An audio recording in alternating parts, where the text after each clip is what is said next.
استغفر الله العظيم استغفر الله العظيم استغفر الله العظيم استغفر الله العظيم. السلام علیکم دوستو. سلطنت عثمانیہ کو کئی صدیوں تک ایک ناقابل تسخیر اور عظیم سلطنت بنائے رکھنے میں ینیچری یا جانشریز نامی فوج کا انتہائی اہم کردار تھا، کیونکہ ہم جانتے ہیں کہ سلطنت عثمانیہ ایک سنی اکثریت مملکت تھی، لیکن جانشریز کا معاملہ اس سے بالکل مختلف تھا. جانشریز کے سپاہیوں کی اکثریت بکتاشی نامی ایک صوفی سلسلے سے تعلق رکھتی تھی، جو ابتدا میں تو مسلمانوں ہی کا ایک روحانی سلسلہ تھا.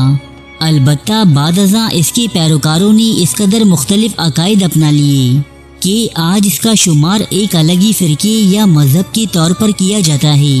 سلطنت عثمانیہ کے بانی عثمان غازی کے بیٹے اور سلطنت عثمانیہ کے دوسرے سلطان اور خان نے جب ایک نئے فوجی نظام یعنی ینیچری کی شروعات کی، تب آپ نے اس دور کے ایک انتہائی قابل احترام بزرگ حاجی محمد بکتاش سے اس فوج کی کامیابی کی دعا کروائی، اور اس کا نام ینیچری یعنی نئی فوج بھی انہی بزرگ یعنی حاجی محمد بکتاش نے ہی تجویز کیا تھا.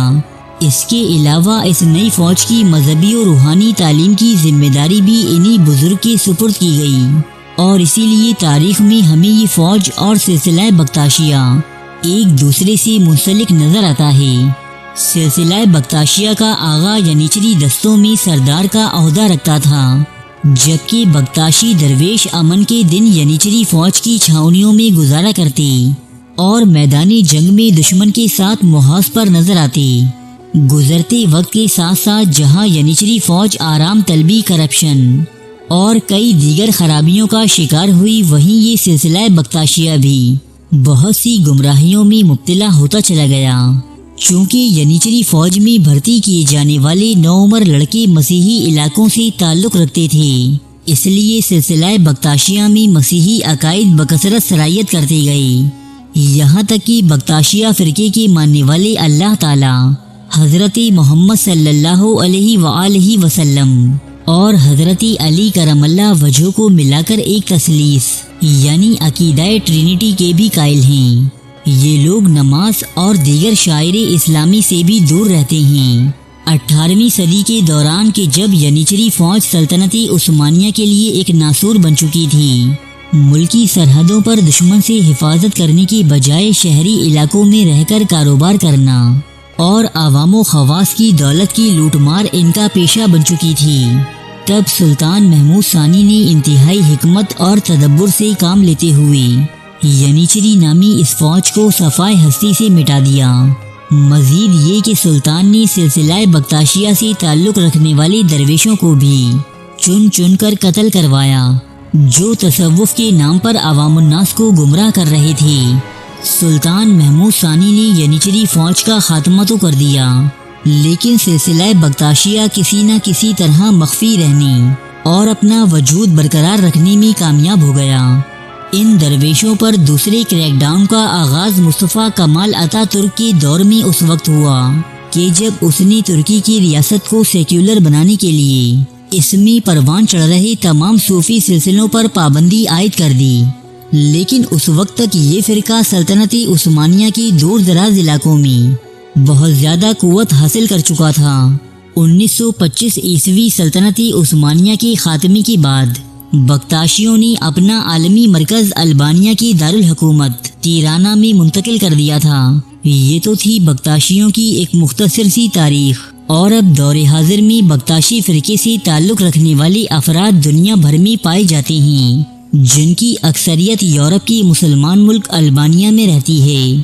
دوستو، یہ بتاتے ہوئے انتہائی دکھ محسوس ہوتا ہے کہ یہ فرقہ جو کبھی سلطنت عثمانیہ کی طاقت کا سر چشمہ تھا، آج شرک سمیت مختلف گمراہیوں کا مرکز بن چکا ہے. موجودہ زمانے سے تعلق رکھنے والے بکتاشی افراد نہ صرف عقیدہ تثلیث یعنی ٹرینٹی پر یقین رکھتے ہیں، بلکہ یہ اہل بیت کی ایک انتہائی معتبر شخصیت حضرت عباس کی عقیدت میں اس قدر غلو کر چکے ہیں کہ انہیں سجدے کرنا اور ان کے نام پر قربانیاں دینا ان کے لیے ایک عام سی بات ہے. بختاشی فرقے سے تعلق رکھنے والے افراد نے البانیہ کے ایک پہاڑ ماؤنٹ تیمور کو حضرت عباس سے منسوب کر رکھا ہے، جہاں ہر سال اگست کے مہینے میں 20 سے 25 تاریخ کے درمیان ایک بہت بڑا میلہ منعقد ہوتا ہے۔ بختاشی فرقے سے تعلق رکھنے والے لوگ یہاں حاضر ہو کر قربانی کی رسم ادا کرتے ہیں اور حضرت عباس بن علی کے مجسمے کے سامنے سجدہ ریز ہوتے ہیں۔ بختاشیوں کے اس عمل کی وجہ اس قوم کے افراد کچھ یوں بتاتے ہیں کہ 1620 عیسوی کے دوران ان کے اجداد حضرت عباس کے مزار مبارک کی زیارت کے لیے گئے تھے، جہاں سے واپسی پر وہ ان کی قبر مبارک کی کچھ خاک اپنے ساتھ لے آئے اور ایک معبد بنا کر اسے یہاں رکھا گیا۔ ان لوگوں کے مطابق بیمار یہاں آتے اور یہاں آ کر شفا یاب ہو جاتے۔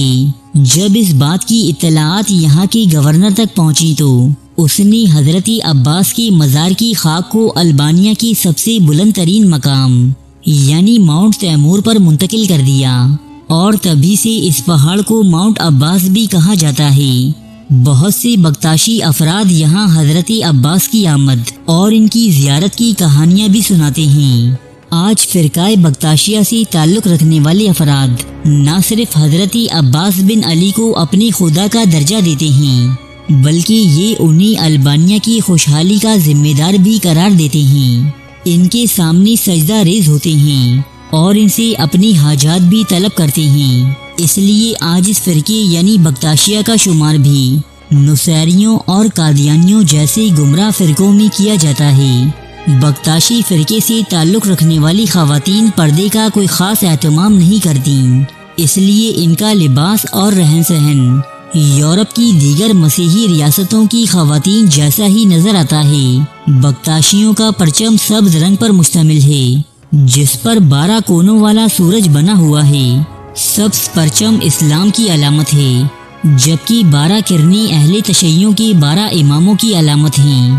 نوروز کا دن بھی بختاشیوں کے لیے خاصی اہمیت کا حامل ہے، جس میں ان کے عقیدے کے مطابق حضرت علی کی پیدائش ہوئی تھی۔